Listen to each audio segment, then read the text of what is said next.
يؤتي الحكمة من يشاء আসসালামু আলাইকুম রহমতুল্লাহ নাহমাদুহু ওয়া নুসাল্লি আলা রাসূলিহিল কারীম আম্মা বাদ। আজকে আমরা আলোচনা করব যে সমস্ত ব্যক্তিদের কওলের উপর নির্ভর করা যায় তাদের সম্পর্কে আরও কিছু বিষয় নিয়ে আমরা আলোচনা করব।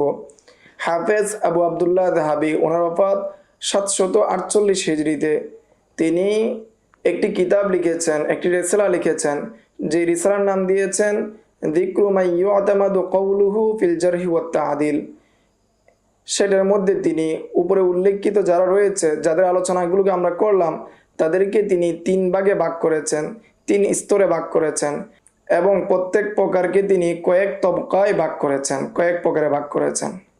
তিনি বলেন, আল্লাহ তাআলা তোমাকে হেদায়েত দান করুন যে যাদের থেকে মানুষ তাদের বিষয়ে কওলকে গ্রহণ করেছেন তারা 3 ভাগে বিভক্ত।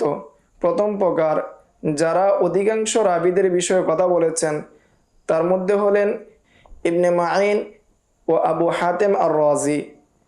দ্বিতীয় প্রকার হলো যারা অনেক রাবীদের সম্পর্কে কথা বলেছেন, অধিকাংশ রাবীদের বিষয়ে বলেন নাই, বরং অনেক রাবীদের সম্পর্কে কথা বলেছেন, তাদের মধ্যে হলেন মালিক এবং শুআবা। তৃতীয় প্রকার হলো যারা কতক রাবীদের সম্পর্কে কথা বলেছেন, একজন অথবা দুজন রাবীদের সম্পর্কে কথা বলেছেন, তাদের মধ্যে হলেন ইবনে উয়াইনা এবং ইমাম শাফি। তারা আবার প্রত্যেকেই 3 ভাগে বিভক্ত। তার মধ্যে প্রথম প্রকার হলো যারা মুতাশাদ্দিদ, মুতাআন্নিদ, জরাতাদিলের ক্ষেত্রে যারা মুতাশাদ্দিদ ছিলেন, যারা একটি মাত্র 2টি অথবা 3টি ভুল পেলেই তাদেরকে রাবীদেরকে জড়া করেছেন এবং তাদের হাদিসকে জয়ীফ হিসাবে সাব্যস্ত করেছেন, তাদের প্রকার বা তাদের তবকা। তাদের থেকে যদি কোনো রাবীর বিষয়ে তৌসিক পাওয়া যায় তাহলে সেটাকে শক্তভাবে আঁকড়ে ধরতে হবে, বুঝে নিতে হবে তার মধ্যে কোনো দুর্বলতা নেই, দুর্বল হওয়ার কোনো সম্ভাবনা নেই। কিন্তু তারা যদি কোনো রাবীকে তাদের আইফ করেন, জড়া করেন, তাহলে দেখতে হবে যে তাদের সাথে অন্য আরও কেউ মুওয়াফাকাত করেছে কিনা তাদের আইফের বিষয়ে। যদি তাদের বিষয়ে অন্য কেউ মুওয়াফাকাত করে তাহলে তাদের আইফ হিসাবে গ্রহণ করতে হবে। এবং বিজ্ঞ কোনো জরাতাদের ইমাম কেউ যদি তাকে তাওসিক না করে থাকেন তাহলে সে জয়ীফ হিসাবে সাব্যস্ত হবে। আর যদি অন্য কেউ তাকে তাওসিক করেন তাহলে তাদের জরাকে, অর্থাৎ মুতাশাদ্দিদ ইমামদের জরাকে কবুল করা হবে না। তবে যদি তারা জরা হওয়ার কারণ উল্লেখ করেন, তাফসির করে বলেন, তাহলে গ্রহণ করা হবে, অন্যথায় গ্রহণ করা হবে না। তাদের মধ্যে হলেন ইবনে মুঈন। ইবনে মুঈন যদি কাউকে জয়ীফ বলেন তাহলে তার জয়ীফটাকে গ্রহণ করা হবে না যতক্ষণ না পর্যন্ত তার জয়ীফ হওয়ার সবব উল্লেখ করবেন। যদি জয়ীফ হওয়ার সবব উল্লেখ করা হয় তাহলে তার জয়ীফ বলাটাকে গ্রহণ করা হবে, অন্যথায় এই হাদিসের হুকুমের বিষয়ে তাওয়াক্কুফ করা হবে। এবং এই সমস্ত ব্যক্তিদের মধ্যে, অর্থাৎ মুতাশাদ্দিদ আইম্মাতুল জারহি ওয়াত তা'দিলের মধ্যে রয়েছেন আবু হাতেম, ওনার ওফাত 277 হিজরিতে, ইবনে মুঈন ওনার ওফাত 233 হিজরিতে এবং জুরজানি ওনার ওফাত 259 হিজরিতে।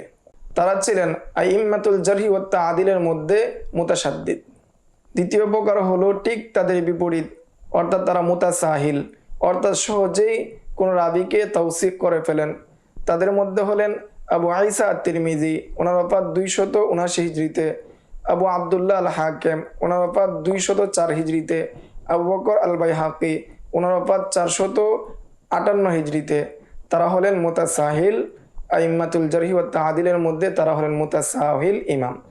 তৃতীয় প্রকার যারা হলেন মুআতাদিল, যেমন ইমাম বুখারী ওনার ওফাত 256 হিজরিতে, ইমাম আহমদ ইবনে হাম্বল ওনার ওফাত 241 হিজরিতে, ইমাম আবু যুরআ আর রাজি ওনার ওফাত 264 হিজরিতে, ইবনে আদি ওনার ওফাত 365 হিজরিতে। তারা হলেন মুআতাদিল এবং মুনসিফ ইমাম। তিনি আরো বলেন, প্রথমে যে ব্যক্তি সাহাবায়ে কেরামের যুগে, অর্থাৎ সাহাবায়ে কেরাম যুগ শেষ হওয়ার পরে প্রথমে যে ব্যক্তি তাজকিয়া করেছেন সাহাবায়ে কেরামের যুগের পরে, তিনি হলেন ইমাম শাআবী, ওনার ওফাত 103 হিজরিতে, ইবনে সিরিন ওনার ওফাত 110 হিজরিতে। এবং তাদের অনুগামী হিসাবে তারা যে তাওসিক করেছেন, তাদঈফ করেছেন, সেগুলোকে সংরক্ষণ করেছেন এবং তাদের তাদঈফ করার কম হওয়ার কারণ হলো সেই সময়টা অর্থাৎ তাবিঈনদের সময়ের মধ্যে যুআফাদের স্বল্পতা অর্থাৎ যঈফ রাবী কম ছিল, কেননা সেই সময়টা ছিল উত্তম যুগ এবং তাদের অনুসৃত যারা ছিলেন অর্থাৎ তাদের পূর্বে যারা ছিলেন তাদের মধ্যে যঈফদের সংখ্যা খুব অধিকাংশ রেওয়ায়াতকারী যারা ছিলেন তারা ছিলেন সাহাবী, আর সাহাবায়ে কেরামগণ সবাই হলেন উদুল বা আদেল। এবং সাহাবায়ে কেরাম ব্যতীত যারা ছিলেন তারা অধিকাংশই সিকা এবং সদুক ছিলেন, ফলে তারা যে সমস্ত হাদিস বর্ণনা করেছেন সেগুলোকে পরিপূর্ণ মুখস্থ করার পরেই বর্ণনা করেছেন। তারা ছিলেন কিবারে তাবিঈনদের অন্তর্ভুক্ত, ফলে তাদের মধ্যে একজন অথবা দুজনের বিষয়ে মাকাল পাওয়া যায়, কথা পাওয়া যায়, তাদঈফ পাওয়া যায়। যেমন হারিসিনিল আওয়ার, আসিম ইবনে দমর, তাদের মতো অনুরূপ ব্যক্তিরা। এবং তাদের মধ্যে বেদাত তৈরিকারী যারা ছিলেন তারাও ছিলেন, যেমন খারিজি এবং শিয়া সম্প্রদায় এবং কদরিয়া সম্প্রদায়ের যারা নেতা ছিলেন তারাও ছিলেন। যেমন আব্দুর রহমান ইবনে মুলজিম, মুখতার ইবনে আবি উবাইদ আল কাজ্জাব এবং মা'বাদুল জুহানি, তারা ছিলেন ওই সময়ের মধ্যে যঈফ বা কাজ্জাবের অন্তর্ভুক্ত। এরপর আওসাতে তাবিঈনদের মধ্যে দ্বিতীয় শতাব্দী অথবা দ্বিতীয় শতাব্দীর শুরুর দিকে কতক যঈফ রাবী পাওয়া যায়, যআফা রাবী পাওয়া যায় এবং তাদের বিষয়ে কথা বলা হয় বা তাদেরকে তাদঈফ করা হয় তাদের হিফজের দিক থেকে অথবা কোনো বেদাতের দিক থেকে। তাদের মধ্যে হলেন আতিয়াতা আল আউফি, ফারকাদ আস-সাবকি, জাবের জুআফি এবং আবু হারুন আবদি। আর যখন তাবিঈনদের যুগ শেষ হয়ে যায়, সেটা হলো 150 হিজরি, সে সময় অনেক উলামায়ে কেরামগণ তাওসীক এবং তাদঈফের বিষয়ে কথা বলেছেন। এই ছিল তাওসীক এবং তাদঈফের বিষয়ে যাদের কওলের উপর নির্ভর করা যায় সেই সম্পর্কে সংক্ষিপ্ত আলোচনা। আসসালামু আলাইকুম ওয়া রাহমাতুল্লাহ।